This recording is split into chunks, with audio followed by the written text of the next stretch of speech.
What do we live for? Is it Christ or our country? I'm very glad that I belong to this country. I pay my taxes. I expect a certain response for that.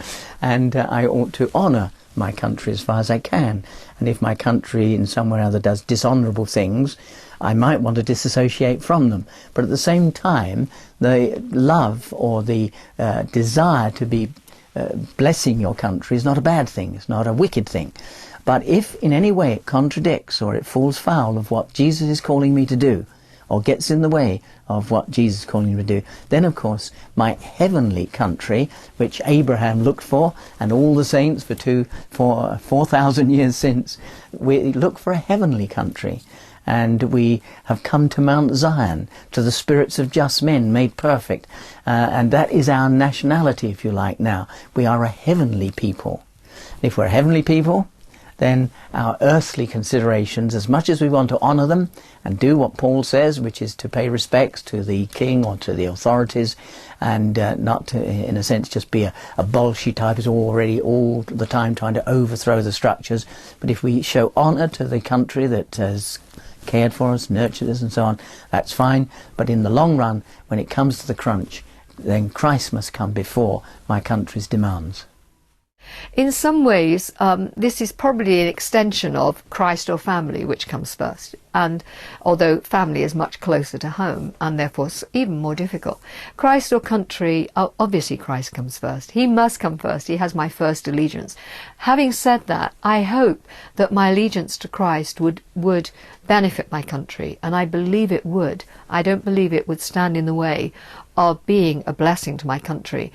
And in the same way as having Christ come first in my life means that I will treat my family better when I put Christ first, because he loves them more than I do.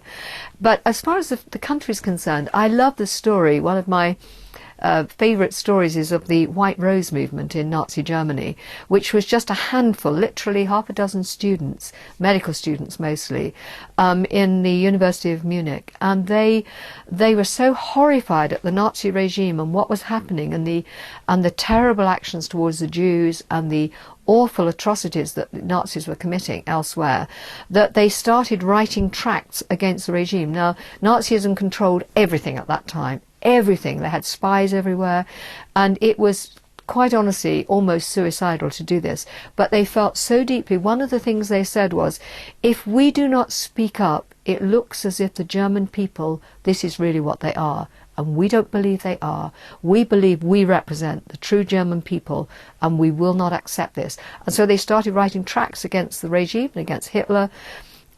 Within 6 months, the Nazis tracked them down. They found out who they were, and first of all the three ringleaders, a brother and sister and another guy, all under the age of 23, they were executed by the Nazis within days as soon as they were caught. Later they rounded up others, and they were hunting for them all the time. They were executed at the beginning of 1943.